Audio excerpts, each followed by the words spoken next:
Hi. This talk started out of a Twitter conversation. I haven't decided whether to be embarrassed about that or not. But I was on Twitter one day, and a relatively prominent left-of-center pundit piped up and said, you know, climate change seems like a really big deal. Why are so few people talking about it? Why have so few thought leaders made it their signature issue? And another reasonably prominent left-of-center pundit piped up and said, well, for my part, the reason I don't talk about it is it seems really complicated. I don't feel like I have a good grasp on all the science, and so I just don't feel qualified to go out and say and assert things publicly about it. And now anybody who has ever so much as mentioned climate change on television or on the internet will understand why this person thinks the way they do. Anytime you mention it, the hordes descend, bearing complicated stories about the medieval ice age or sunspots or water vapor. And you know, there's a lot of myths about climate change born by these climate skeptics. But to debunk those myths, you have to know, you have to go online and research and read and be able to respond to them in detail. And a lot of people just find that prospect dreary, and so they don't bother. And this, of course, drives me crazy.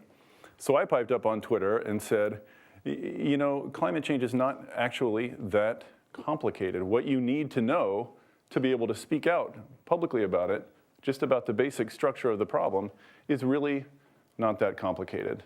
I could explain it to you in 15 minutes. So let this be a lesson to you. Don't go talk smack on Twitter unless you're willing to back it up. So one thing led to another, and here I am with 15 minutes to explain climate change to you. So let's get started. Why is the Earth not a cold, dead rock floating in space? The reason is that it is enveloped by this tiny, tiny, thin layer of gases and chemicals that we call our atmosphere. So the sun's energy, rather than just coming down and bouncing right back off, it comes down and is held close to the surface of the Earth for a while and then bounces off. And that simple process is why we have evaporation and precipitation and photosynthesis and life on our planet. So scientists discovered well over 100 years ago that the atmosphere and the systems on the Earth are in this dynamic relationship, and you can change the chemical composition of the atmosphere and hold more of the sun's energy for longer.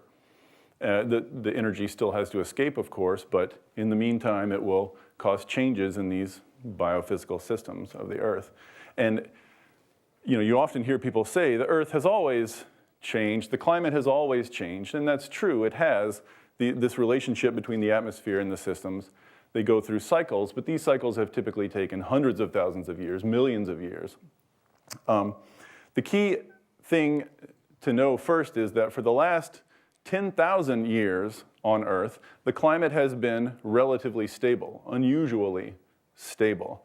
And by stable, I mean temperature has varied, it's gone up and down, but it's stayed in a fairly narrow band of about plus or minus 1 degree Celsius. And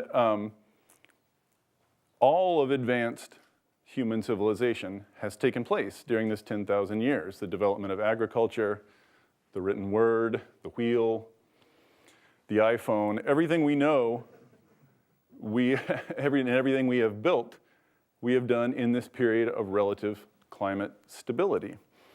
So what we've been doing for the last couple of hundred years is digging up carbon out of the Earth and throwing it up into the atmosphere and changing the chemical composition of the atmosphere, like has happened in the past, except for way, way, way, way faster. In geological time, the blink of an eye, we are substantially changing the chemical composition of the atmosphere, and all of climate science has been about what's going to happen. What is the Earth going to do in response to this? And so we've already seen that the process is underway. We have measured, we have witnessed, observed with our eyes and our thermometers about a 0.8 degree Celsius rise in global average temperature since before the industrial age, since before we started digging all this carbon up.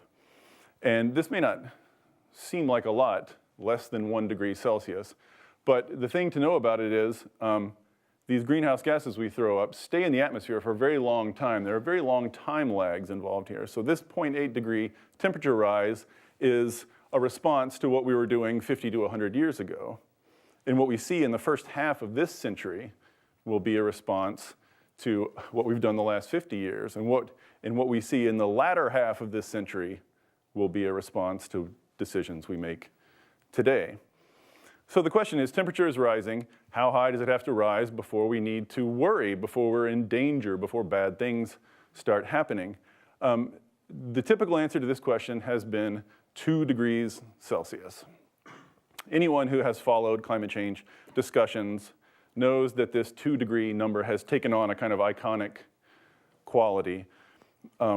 Typically, climate scientists who model impacts of what's going to happen model a 2 degree Celsius rise. Typically, economists who try to model what it will cost to do something about climate change, or what it's worth, or what various policies will cost, model 2 degrees centigrade.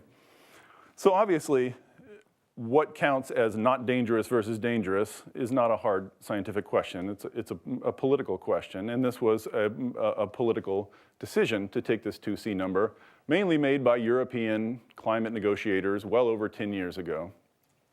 And it's just sort of stuck since then. All the countries involved in climate negotiations have basically signed on saying, yes, this is what we want to avoid, 2 degrees centigrade temperature rise.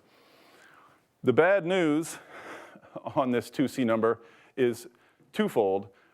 First of all the latest science done in the last 10 to 15 years has pointed to the conclusion that those impacts we thought were going to happen around 2 degrees centigrade are in fact going to happen much earlier than that. The climate is more sensitive to this added greenhouse gases than we thought.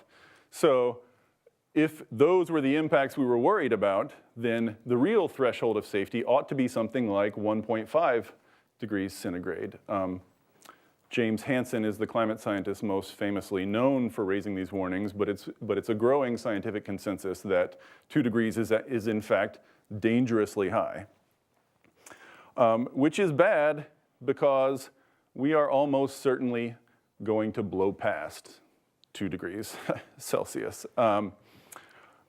There's some reason to believe, a recent study said that even if we stopped our climate emissions tomorrow, we're still going to get more than 3 degrees this century just from momentum from the previous emissions.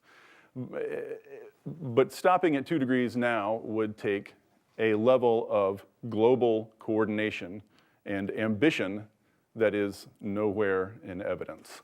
So a lot of climate scientists don't really want to tell you this because they don't want to depress you, but I'm just a blogger, so I'm happy to depress you. 2 degrees Celsius is probably off the table. So then the question becomes, well, what does it look like if temperature goes higher than that? What would, say, 4 degrees Celsius look like? Oddly, there hadn't really been a lot of concerted scientific attention to that question because climate scientists honestly thought we wouldn't do that to ourselves. But we are doing it to ourselves. So in 2009, several climate change research groups in England drew together a group of scientists, commissioned some papers, and had them really take a hard look for the first time. What would 4 degrees Celsius look like? There were a lot of papers, a lot of equations, a lot of talk and complexity. I have helpfully paraphrased it here for you to make it easier to grasp. 4 degrees Celsius temperature rise would look ugly. Among other things, that would be the hottest the Earth has been in 30 million years. Sea levels would rise at least 3 to 6 feet, and this excludes some really tail-end possibilities, but 3 to 6 feet at least. And persistent drought would cover about 40% of the currently occupied land on Earth, which would wreak havoc on agriculture in East Asia, in Africa, South America, Western US. All this combined would produce hundreds of millions of people who had been driven from their homes, either by their cities being swamped by sea level rise or by hunger or by all the attendant ills that come along with those things. And to boot, probably somewhere around half of the known species on Earth would go extinct. This question of pinning down the exact number of species is very difficult. This is very much an approximation, but some substantial chunk of life on Earth would be wiped out. The final bit of bad news, that's not true, there's more bad news to come. A middle bit of bad news is that according to a recent paper by the International Energy Agency, we are currently on track, if we keep doing what we're now doing, if we go on with business as usual, as it's called, we are now on track for 6 degrees Celsius temperature rise this century. Something, 5 to 7. These are obviously estimations. So if 4 degrees is hell on Earth, I'll let your imaginations fill in the blanks on 6 degrees.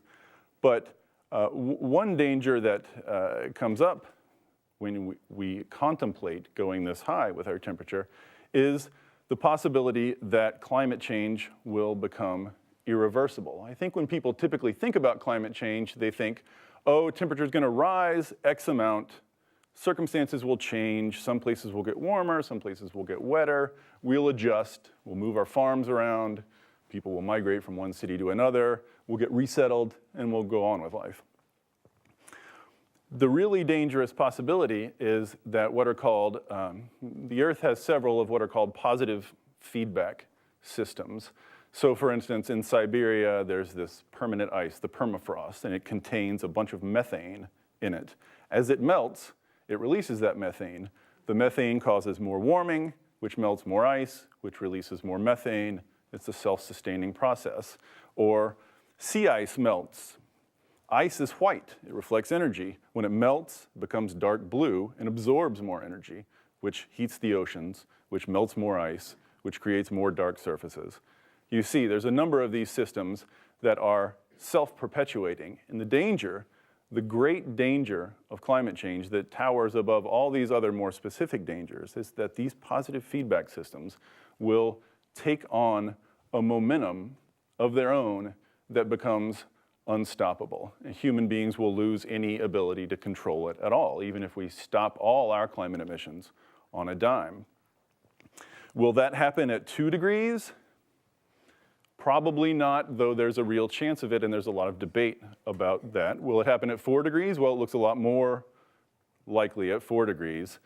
Will it happen at 6 degrees? Almost certainly. So if we continue on our present course, climate change will probably take on a life of its own, spiral out of control, and according to a recent paper, by 2300, we could see temperature rise of up to 12 degrees centigrade. Now, if that happened, something like half the Earth's currently inhabited land would become too hot to survive on. And when I say too hot to survive on, I don't mean it's difficult to grow beans or air conditioning bills are inconveniently high. I mean, if you go outside, you die of hotness.